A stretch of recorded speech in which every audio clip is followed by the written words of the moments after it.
नमस्ते एवरीवन। आज से हम लोग स्टार्ट कर रहे हैं इंडियन पॉलिटी। चलिए शुरू करते हैं। भारत की राज्य व्यवस्था कॉन्स्टिट्यूशन चलाता है। भारत की राज्य व्यवस्था 3 इंडिपेंडेंस बॉडी पे डिपेंड है। Legislature, executive, judiciary. लेजिस्लेचर का काम है टू मेक लॉ, एग्जीक्यूटिव का काम है टू अप्लाई लॉ, जुडिशरी का काम है to explain written laws, to resolve the dispute related to laws.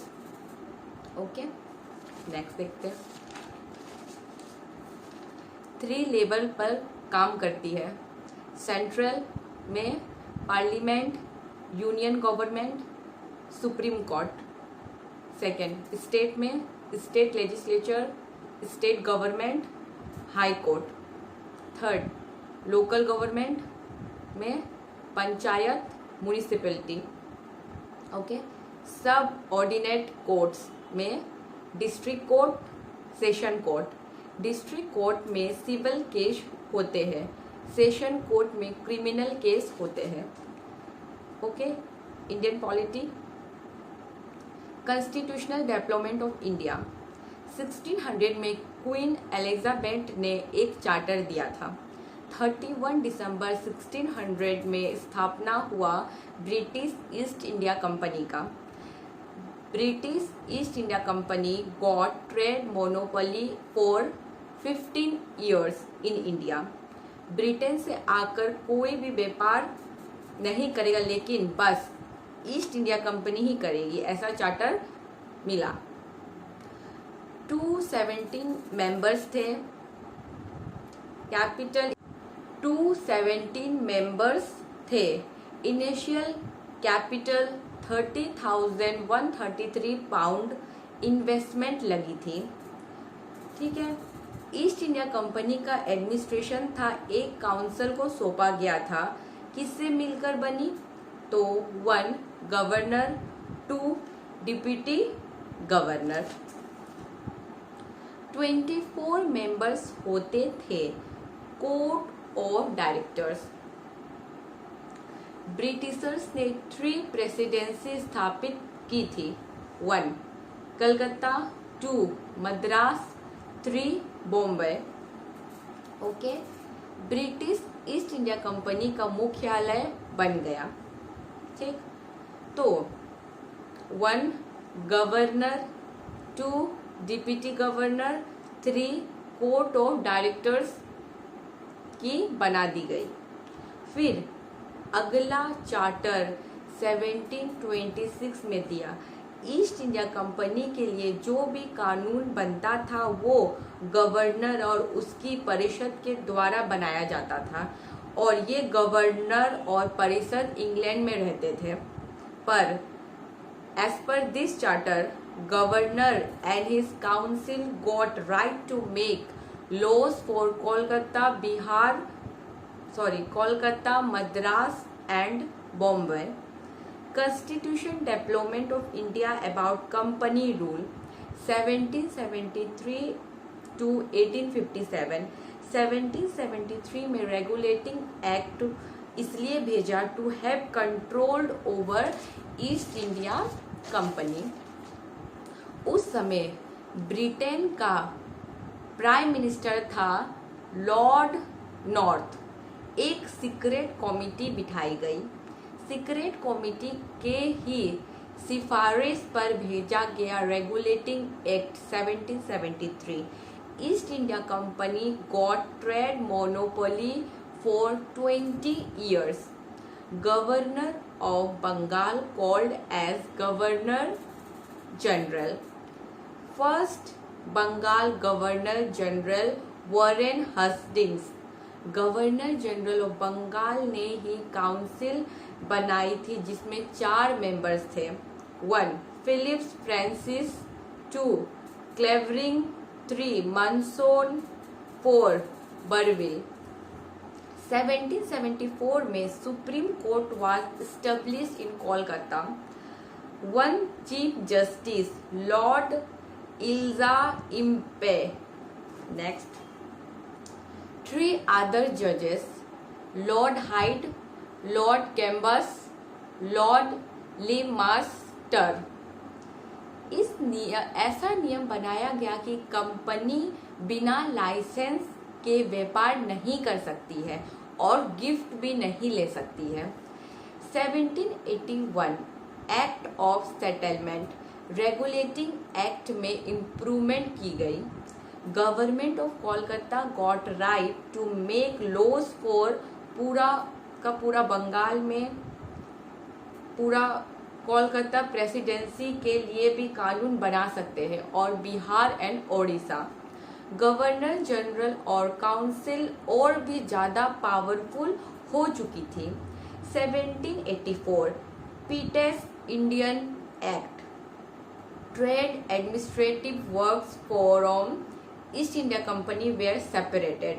Court of directors के पास ही रहेगा, लेकिन जितना भी एडमिनिस्ट्रेटिव काम था, a board of control was established in England. तो trade and administration works from East India Company were separated, दोनों को अलग कर दिया। कोर्ट ऑफ डायरेक्टर के पास ही रहेगा, लेकिन जितना भी एडमिनिस्ट्रेटिव काम था वो जाएगा। A board of control was established in England. तो पहले वाला में कितने मेंबर थे? Board of control in England में 6 मेंबर थे। कोर्ट ऑफ डायरेक्टर्स में 24 मेंबर्स थे। For the case of East India company a court was establish in England. यहाँ उस केस पर मुकदमा चलाया जाएगा जो कि ईस्ट इंडिया कंपनी के ही रिलेटेड होगी। 1793 में ब्रिटिशर्स को ट्रेड करने का जो हक मिला था 20 साल तक, वो अब खत्म हो रहा था। तब 1793 में उससे पहले और एक एक्ट किया, मतलब नेक्स्ट एक्ट किया, तो जो कहलाता है एक्ट ऑफ 1786।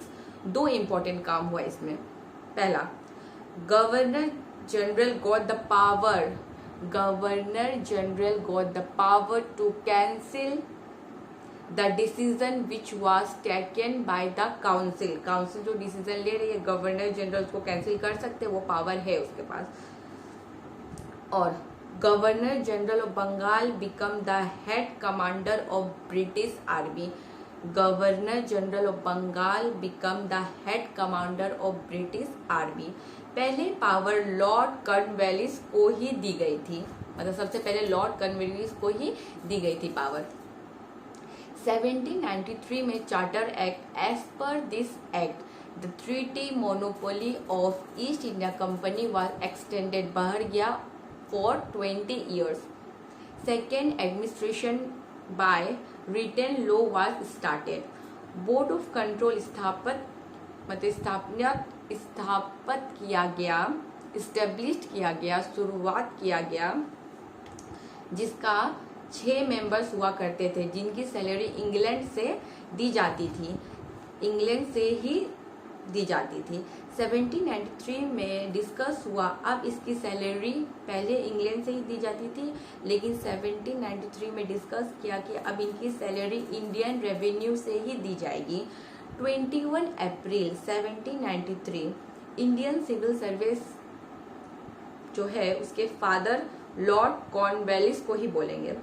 1793 में revenue board, revenue police exam 20 साल के बाद फिर 1813 चार्टर एक्ट हुआ, मतलब 20 साल तक दिया था ना, तो खत्म हो गया, फिर 1813 में चार्टर एक्ट हुआ।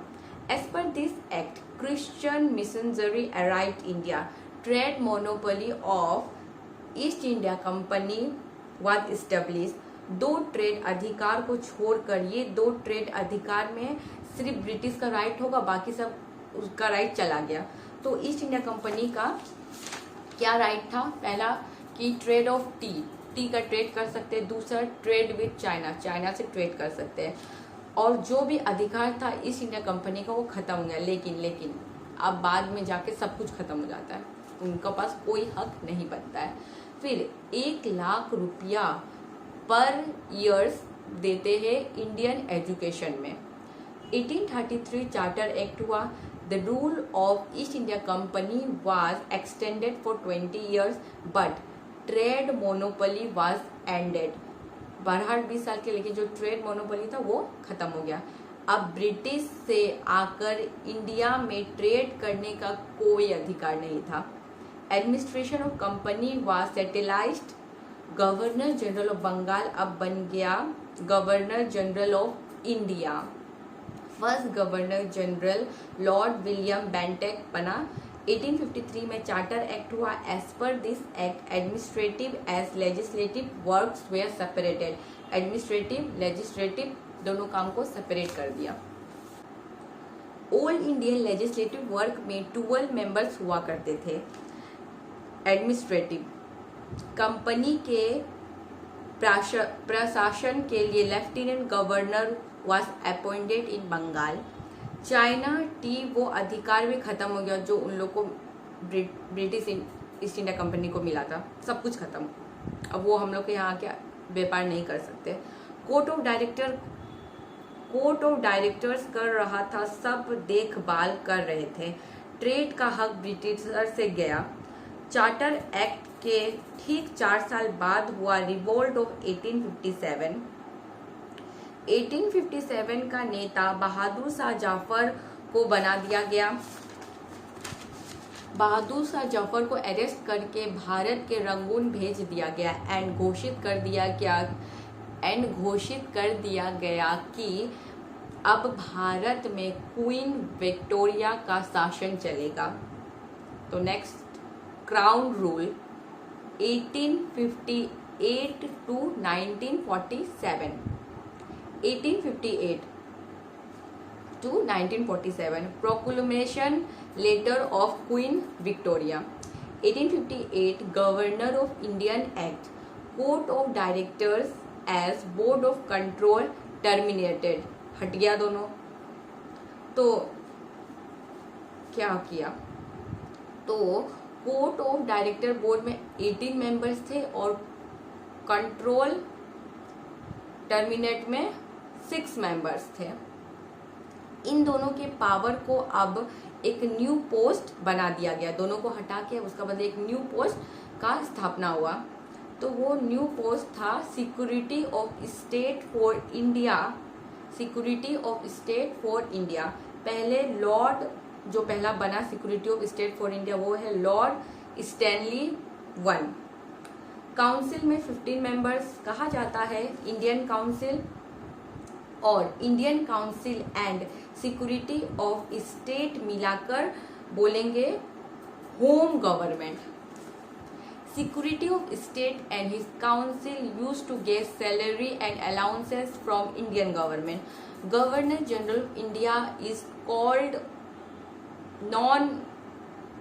Governor general of India is also known Bharat का वाइस रॉय लॉर्ड कनिंग 1 नवंबर 1858 क्वीन विक्टोरिया का घोषणा पत्र मिंटो पार्क में इलाहाबाद में लॉर्ड कनिंग के द्वारा ही पढ़ा गया था। 1861 में इंडियन काउंसिल एक्ट। 1861 में viceroy got the power to declare and ordinance. ठीक है, लेजिस्लेचर या कोई भी सेशन नहीं चल रहा है, तब जब काम नहीं कर रहा है, तो अगर इमरजेंसी में कुछ डिसीजन लेना है, तो कुछ कानून की ज़रूरत है, तो केंद्र में किसी भी कानून की ज़रूरत होती है तो केंद्र में भारत के राष्ट्रपति के पास, राज्य में भारत के राज्यपाल के पास, इन लोगों के पास अधिकार है। चाहे तो वो ऑर्डिनेंस पास कर सकते हैं जो कि एक टाइम तक कानून रहेगा, टेम्पोररी, जो एप्लीकेबल रहेगा 6 मंथ के लिए।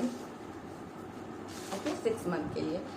1860 में, ओके, जो पढ़ा इससे पहले, 1860 में Indian budget by James Wilson.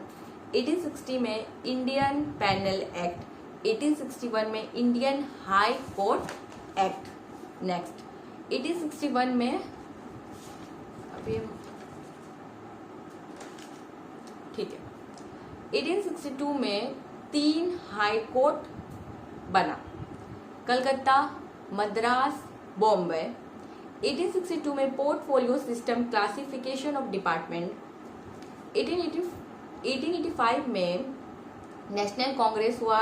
एओयू ने ही बॉम्बे में बनाया, मतलब क्या बोलते स्थापित किया। फर्स्ट प्रेसिडेंट तब था W.C. बैनर्जी। पोर्टफोलियो सिस्टम है, स्पेसिफिकल एक स्टेटस देता है, जैसे कोई पार्टिकुलर टाइटल, जैसे फॉरेन अफेयर हो गया, मिलिट्री हो गया, फाइनेंस हो गया। 1892 में Indian council act for the first time process of indirect election was adopted. 1892 में डायरेक्ट इलेक्शन में जनता पार्टिसिपेट करती है और इनडायरेक्ट इलेक्शन में रिप्रेजेंटेटिव्स पार्टिसिपेट करते हैं। First time Indian members got the right to do budget argument करने का, मतलब बजट के ऊपर आर्गूमेंट करने का अधिकार मिला था इंडियन को फर्स्ट टाइम। फिर एक और था कि डिडंट अलाउड टू वोट। 1909 में Indian council act, Morley Minto reform act. Morley है सिक्योरिटी ऑफ इंडिया, मिंटो है वाइस रॉय ऑफ इंडिया। तो लॉर्ड मोरी, लॉर्ड मिंटो। तो सेंट्रल लेजिस्लेटिव काउंसिल ने 69 मेंबर्स को 9 कर दिया। Bombay, Madras, Calcutta, UP 50 members. Small provinces 30 members. Muslim got separated electorate, मतलब मंडल वोट करने का, special right to vote. Indian council में 2 इंडियन मेंबर शामिल थे। पहला केसी गुप्ता, दूसरा Syed Hussain Bilgrami. Council of viceroy 1 Indian members SP Sinha. 1919 में Indian council act Montagu Chelmsford reform act हुआ। 1919 to 1935 dyarchy was applied in provinces. Direct election, women got vote right, salary secretary of state.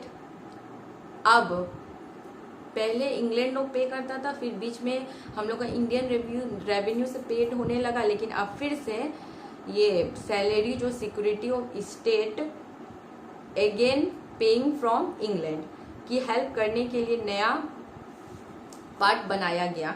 तो अब ये security of state के बदली अब नया post बनाया गया। तो नया पोस्ट का नाम था high commissioner. As per this act central legislative was made bicameral. तो बायोकैमरल में 2 स्टेट काउंसिल जो कि राज्यसभा 60 मेंबर्स, लेजिस्लेटिव असेंबली जो कि Lok Sabha 145 members. 1935 government of India act. This act is also known as, important here, this act is also known as main resource of Indian Constitution. More than 75% of Indian Constitution was taken from this act. Main source of Indian Constitution लंबा है, complicated है, 10 schedules, 14 parts, 321 article से मिलकर बना था government of Indian act 1935।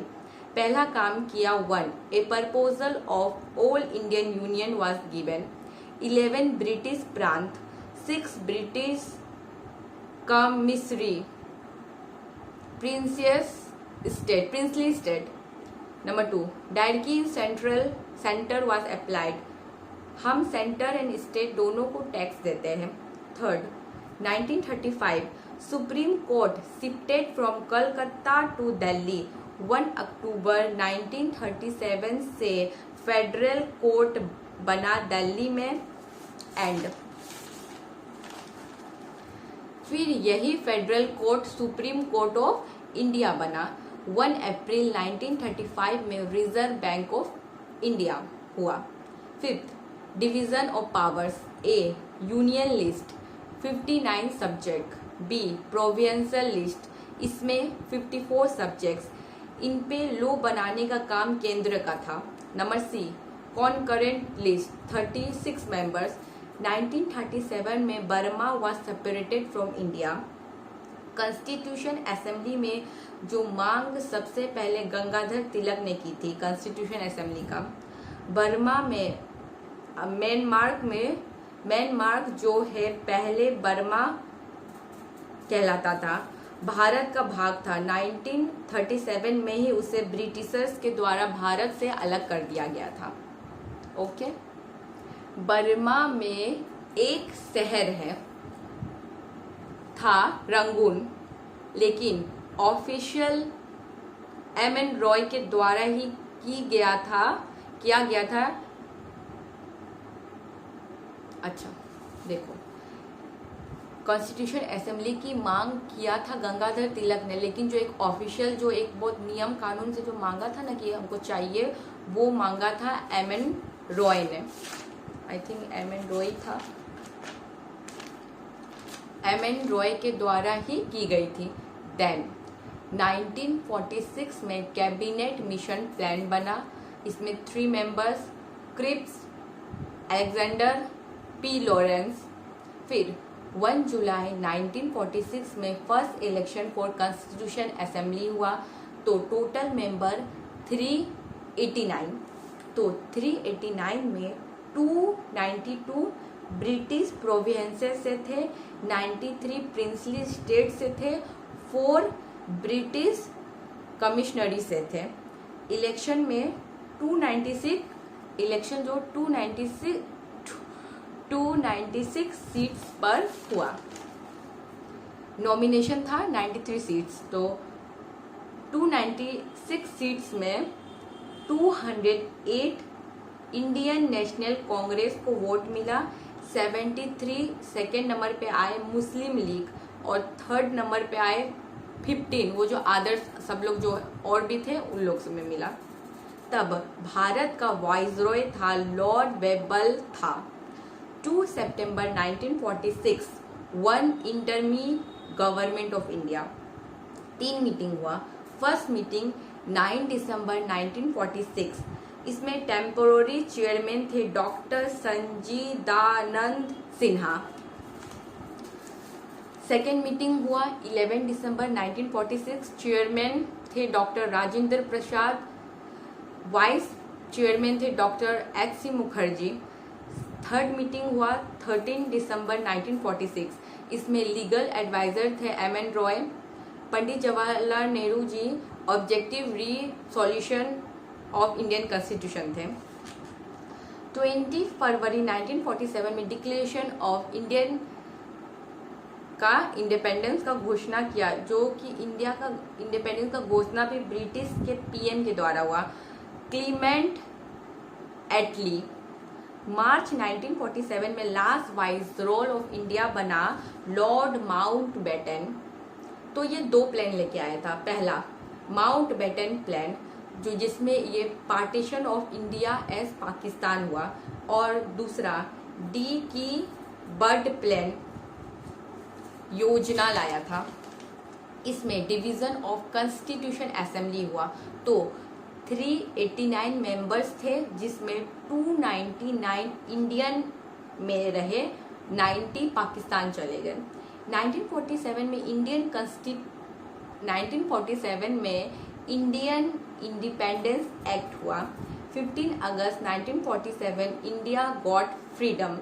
Next meeting हुआ 29 अगस्त 1947। तो अब ड्राफ्ट बनाना है, तो कॉन्स्टिट्यूशन में अब ड्राफ्ट बनाना है, तो इसलिए ड्राफ्ट बनाने के लिए कॉन्स्टिट्यूशन में ड्राफ्ट बनाने के लिए ड्राफ्टिंग कमेटी बिठाई गई। ड्राफ्टिंग कमेटी में 7 मेंबर्स थे, तो इसमें चेयरमैन बने हमारे BR अम्बेडकर जी। तो आदर्श मेंबर्स भी थे, जो कि DP खाइटर थे, जो कि मर गए। उसके बाद TT कृष्णमाचार्य बना, फिर BL मित्रा ये रिजाइन कर गया, इसका बदली फिर माधा रॉय बना, फिर KM मुंशी, फिर मोहम्मद सदउल्ला बना। फिफ्थ गोपाल स्वामी अयंगर, सिक्स कृष्णा स्वामी अय्यर। बनने में कॉन्स्टिट्यूशन बनने में 2 साल, हमारा कॉन्स्टिट्यूशन तैयार होने में 2 साल 11 मंथ्स 18 दिन लगे। फाइनली 26 नवंबर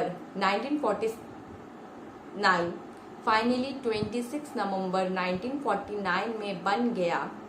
फिर एडॉप्ट कर लिया हमारा इंडियन कॉन्स्टिट्यूशन, इसलिए 26 नवंबर 1949 में कॉन्स्टिट्यूशन डे मनाया जाता है।